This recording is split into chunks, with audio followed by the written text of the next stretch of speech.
مثل ما شفتوا بالفيديو الماضي بلشنا نركب نظام الطاقة الشمسية من البداية، وقد ما كنا مفكرينه معقد التركيب كان سهل، وقدرنا نشبك جزئين أساسيين من النظام ونشغله. وبعد ما صار عنا أول بريز كهرباء بالأرض اشترينا النواقص، وصار وقت نكمل التمديدات وأهمها خط التقريض حتى نقدر نبلش بمرحلة الخلايا الشمسية. متحمسين يصير عنا كهرباء وننقل على الأرض ونبلش بالبناء.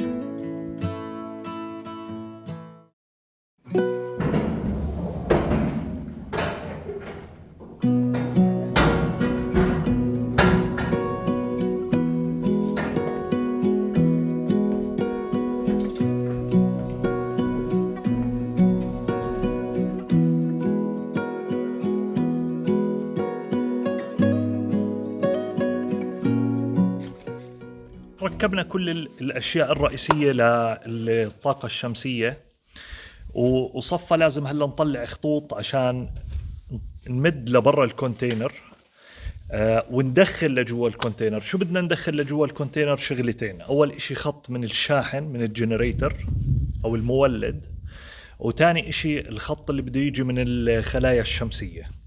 وشو بدنا نطلع؟ بدنا نطلع الخط اللي بده يوصل كهرباء للموقع تبع الار في. بدنا نركب البوكسات، اركب القواطع فيها، اشبك الاسلاك عليها، يعني بنصير جاهزين، بصير في عندنا مصدر طاقة. بس بصفي بدنا نركب له الانبوت والاوتبوت. هاي المنطقة عشانها واطية، من هون بمر الستريم تبع المي اللي بوصل للبوند، فهاي هون بتضلها كتير مطينة. برافو.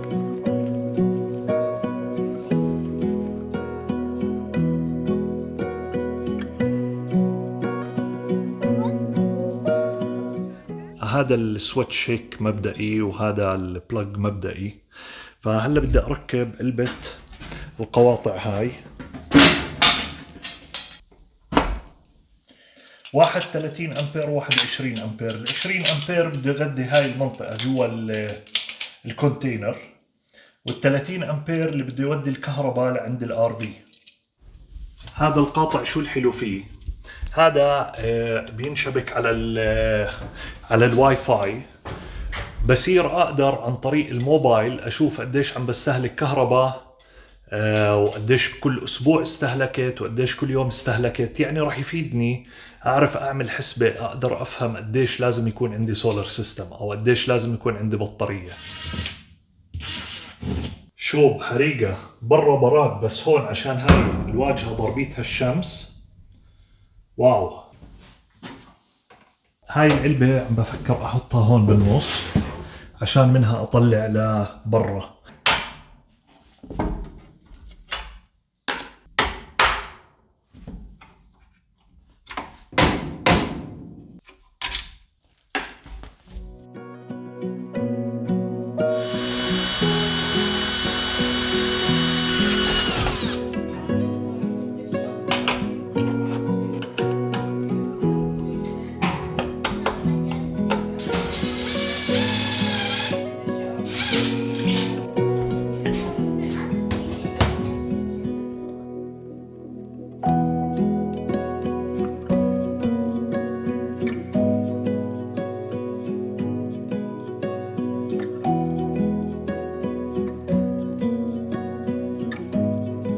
ركب البوكس. هاي بده يوصل عليها الإيرث، وهاي الفيز الأول وهاي الفيز الثاني. مبدئيا رح أعمل بيناتهم بريدج عشان يكونوا التنين شغالين مع بعض اللي هم هدول. هذا بده يطلع منه كهرباء للكونتينر، وهذا بده يطلع منه كهرباء لبرا عشان يودي للآر في.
زعجت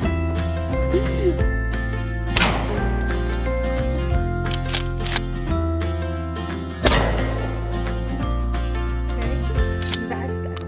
خلص خلص.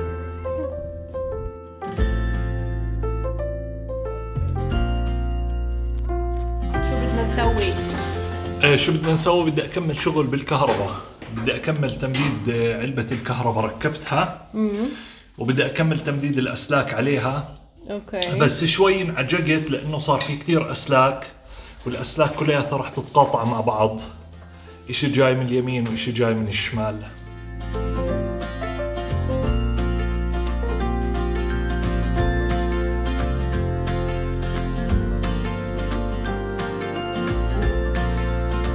القاطع الرئيسي هذا واصله الخطوط تبعت الكهرباء، والقاطع الرئيسي معطي لهدول القواطع التنين فرعيات. واخذت سلك، بس بدي اتاكد انه هل انا تشبيكي مزبوط ولا لا. واصله هذا لا وهذا لا، امورنا جيده.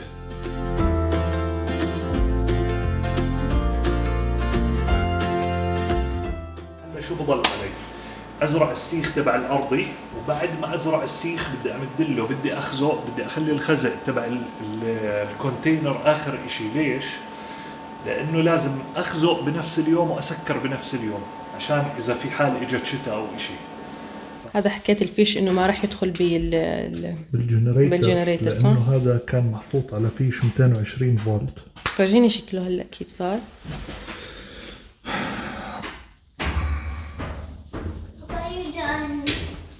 لسه ما كملتوش، عم بشبك فيه. كان 5 صح؟ وين القديم الليل؟ هيك بيجي. اوكي. وهذا هو لليوم. الأجواء جميلة.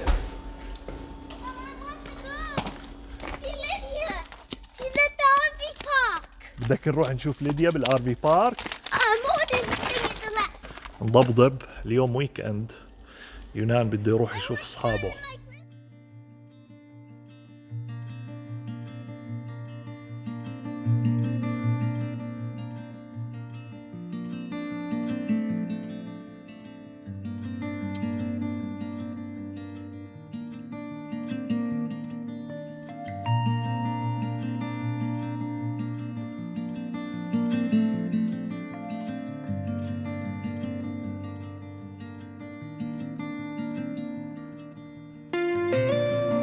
ولا كأننا بالشتاء، كأنه خلص فصل الشتاء وفتنا على الربيع، بلشت الأرض تخضر، الجو رائع. اليوم بالكونتينر بتكون الحرارة بجوز 30، بكون مولع، بدي أصيف وأروح.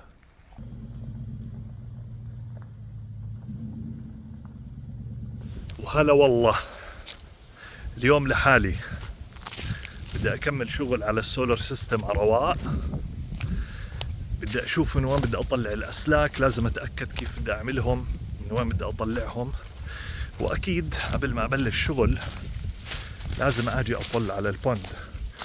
وبعدها شغالة، ومستغرب من شغلة بلش يطلع فيها إشي بسموه كريفش، بيجي شكله زي الشرم، وبس بكون بعيش في البرك اللي زي هيك. من وين طلع وكيف اجا ما بعرف. وبلشت تزيد هون الدعسات تبعت الغزلان عشان صار في مي.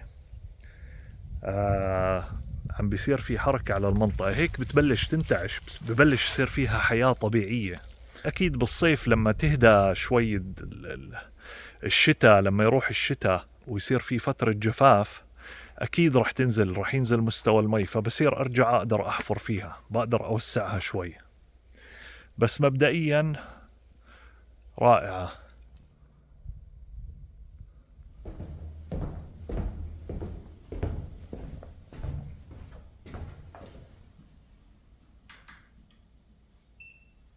قاعد عم بفكر من أنو جهة أعمل التمديدات. يعني هاي المنطقة من وراء الكونتينر أنا شايفها مناسبة، لأنها مخبية مبدئيا في هاي المنطقة، والمنطقة الثانية اللي هي من هاي الجهة.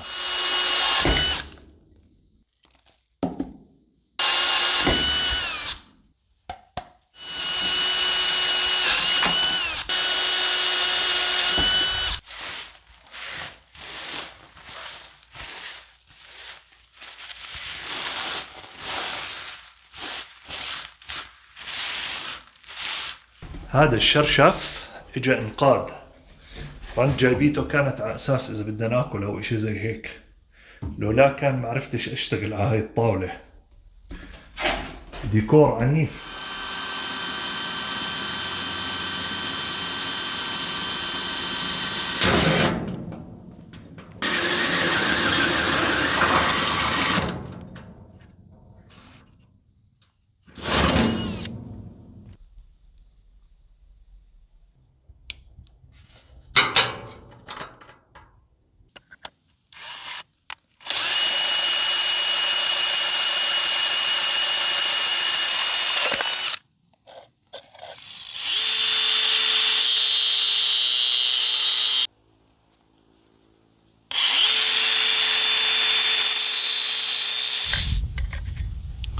ممتازة. هاي مادة زي المعجون تنحط اندور واوت دور اعتقد. فكرة منها انه مجرد ما كبست على الكونتينر راح تعزل عشان ما يفوت مي.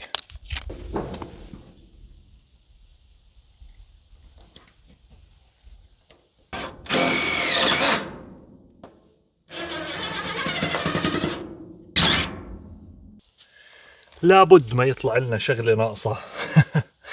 ناسي اجيب الغطاية تبعت هاي او مضيعها ما بعرف.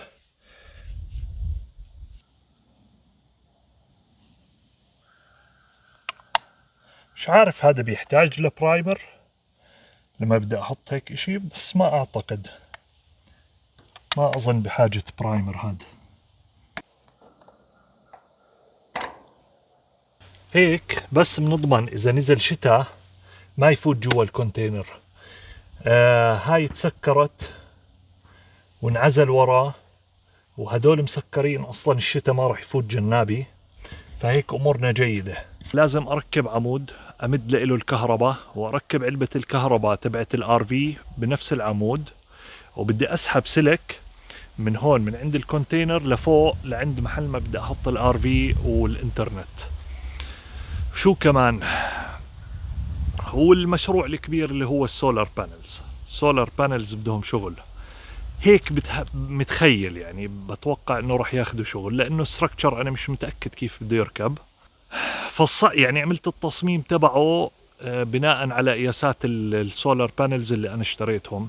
قديش راح يكون متقن، قديش راح تكون القياسات مزبوطه اللي انا حطيتها، يعني زي ما نقول عم بجرب، بس بالاخر بنظبطها، يعني بنلاقي لها فتوى. نحكي شوي على موضوع السولار سيستم. يعني هو 3 مكونات أساسية اللي بتعمل السولار سيستم. أول إشي هي البانلز. البانلز عبارة عن ألواح شمسية بتاخد الشمس بتحولها لتيار كهربائي. هذا التيار الكهربائي وين بيجي؟ على هذا الجهاز اللي اسمه انفرتر، اللي هو المكون الثاني. الانفرتر شو بيعمل؟ بصفي هذا التيار وبيدفشه وين؟ على البطاريات، بصير يخزنه جوا البطاريات. هلا هاي البطاريات بتتعبى، بصير لما استهلك كهرباء، الكهرباء من وين بتطلع؟ بتطلع من البطاريات، بحولها من تيار متواصل الى تيار متقطع، اللي هو بيكون دي سي جوا البطاريات، بحوله لاي سي، عشان هيك بسموه انفرتر او محول. بحول لي اياه لطاقه اي سي وبيعطيني اياه انا بصير استهلكه. فهو عبارة عن اشي بسيط، والسيستم اللي انا جايبه من ابسط السيستمز الموجودة. هذا الانفرتر بيحكوا له all in one انفرتر. ليش؟ لانه هو نفسه بياخذ الكهرباء وبصفيها وبوديها على البطاريات، وهو نفسه بحولها وبطلعها للاستهلاك. هلا اذا الواحد بده يروح على اشي احترافي اكثر، بده يشتري اشي بسموه تشارج كنترولر. او التشارج كنترولر هذا بس شغلته انه يصير يستقبل التيار اللي بيجي من الخلايا الشمسية وينقيه ويوديه على البطاريات. بس انا ليش بلشت في هذا؟ اول اشي لاني انا مبتدئ، ما بعرف، اول مرة بركب اشي زي هيك. ما كنت حاب اخاطر باني اجيب سيستم يكون فيه عدة كتيرة. طبعا هو بالسعر اعلى، هذا سعره متوسط بالسوق، هو في زيه كتير شركات. هلا اغلب على الاغلب هو صيني، اصله صيني، بس هون بامريكا قاعدين عم بصنعوه بالصين، بيعملوا له اسم، بركبوا عليه اسم، ببيعوه بالسوق، لانه كل شيء ميد ان تشاينا باختصار شديد. بس هو الواحد بياخذ وقت عبين ما يتطلع، لانه بالسوق في خيارات حدث ولا حرج. يعني اللي بده يشتري راح يلاقي 100 نوع اذا مش اكثر، ان كان بطاريات ولا ان كان بالاضافه البطاريات. مثلا في منهم اشي بيجي 12 فولت، في اشي منهم بيجي 24 فولت، في 48 فولت.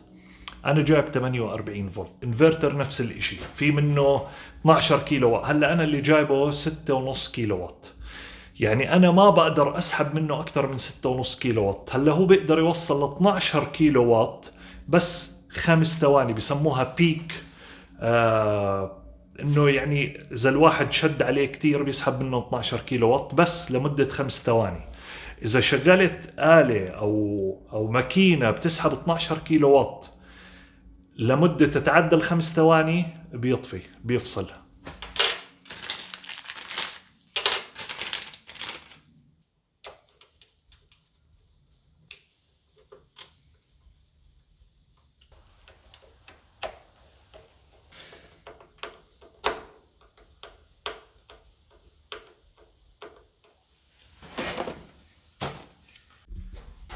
وهي ركب تشارج فيرتر. هلا هاد بروح على الجنريتر، هدول بينشبكوا على الباص بار عشان يصيروا يعطوا للبطاريات كهرباء. وصل الأكل، وصل الأكل، الله حيه. شوفيرة مرة. ها بابا. ايه معلمة والله، رجعت معلمة.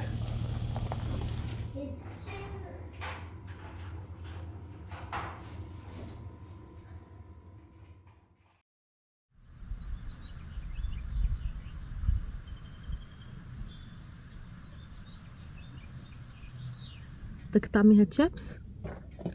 اوكي. وهيك بلش اليوم.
فينا نحكي هلا انه 90% من النظام الشمسي اللي عم نحاول نركبه جوا حاوية الشحن صار جاهز. ضل في عنا هلا التوصيلات الاسلاك لبرا، وبعديها بدنا نكمل ايش المرحلة الثانية، ولا هاي المرحلة الثالثة هلا الثانية صح؟ المرحلة الأولى. المرحلة الأولى.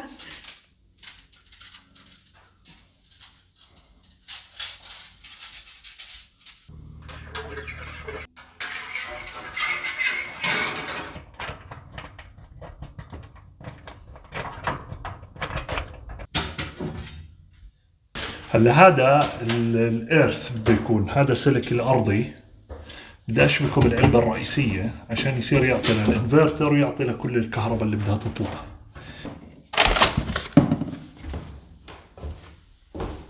شو عم بتدور؟ مش عارف، عم بدور على إشي مش عارف شو.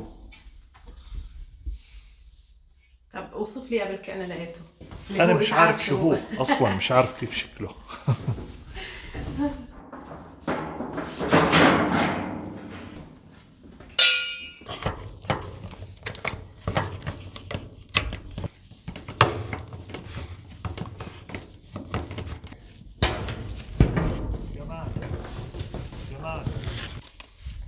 هذا هو.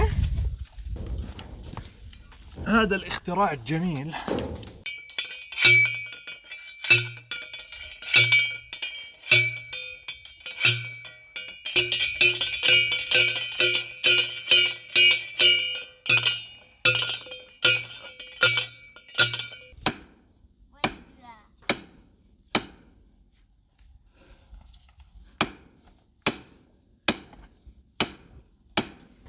بطلت تنزل هاي، ضربنا الصخر. شكله وصلت صخر، فما عم بشوفها، مش حاسس انها عم تنزل لتحت نهائيا.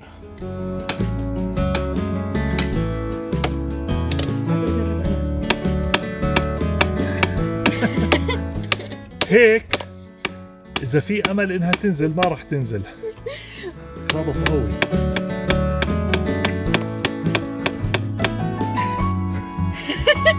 ليش تضحك؟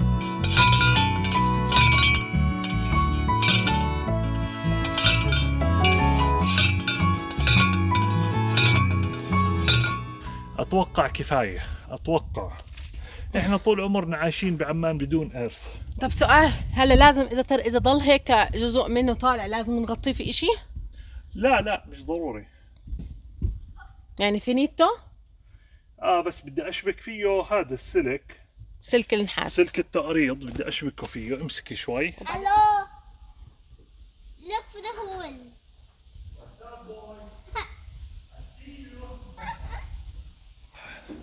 جبت هذا الجهاز، اشي بسيط صيني ابو الشلن، بنحط اذا مشبوك كل شيء مشبوك صح، المفروض هدول التنتين يضووا لون هذا الاورنج.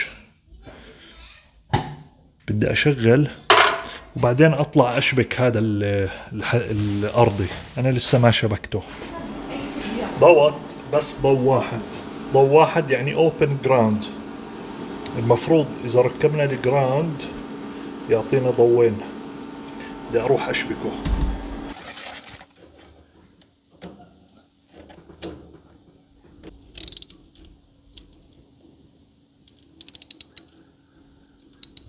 هلا مفروض بس اشبك فيه احط هذا التستر، المفروض يعطيني ضوين اورنج.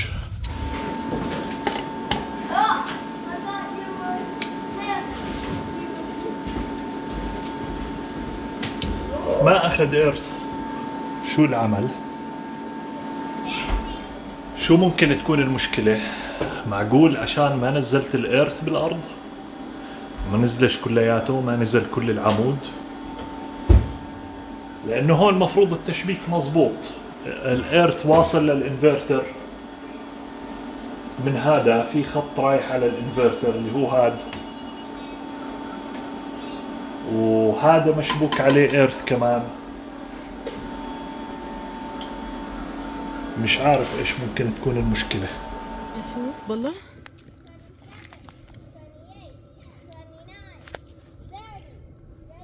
يعني كبير الدعسة. هذا كبيرة. هلا احتمال يا كلب يعني يا 10 كويوتي. كويوتي. شوفي بما انه في اظافر معناته مش من فصيلة البسس. الاظافر بيكونوا مضبوبين بفصيلة البسس، فبما انه في اظافر يا بده يكون كلب يا كويوتي يا دب. دب. لا صغيرة هاي على ايد دب، الدب ايده بتكون اكبر من ايدي. اوكي. بس هاي مش كبير، مش صغيرة يعني تطلعي. بقول لك 5 سم او 7 سم تقريبا. والله. طب وين الرجل الثاني ولا الايد الثانية؟ مش طابعة. خلد. مش الهيدج هوج، القنفذ. يعني انجزنا ماشي الحال اليوم، بس هاي فأستني تبعت الارضي. الخط الارضي على التستر هذا اللي بفحص عم بيعطي انه اوبن سيركت او اوبن جراوند، يعني كانه الجراوند عامل شورت او في اشي غلط، فمش عارف شو المشكلة. بدي اروح انكوش على الموضوع، احاول افهم كيف نحل هاي القصة. لانه هذا السولار سيستم بيطلبوا انه يكون في جراوند. ليش؟ لانه لما يركبوا الخلايا الشمسية ممكن يجي يضرب برق، وهون لما يصير في برق ورعد عواصف بتكون اشي قوي. يعني عندنا بالشجرة برق مرتين نزل شجر، مرتين تكون الشجرة مقصوصة من فوق من الراس تبعها. وطبعا السولار بانلز عبارة عن مغناطيس للبرق والرعد. فبدي اتأكد كيف بدي احل هاي المشكلة.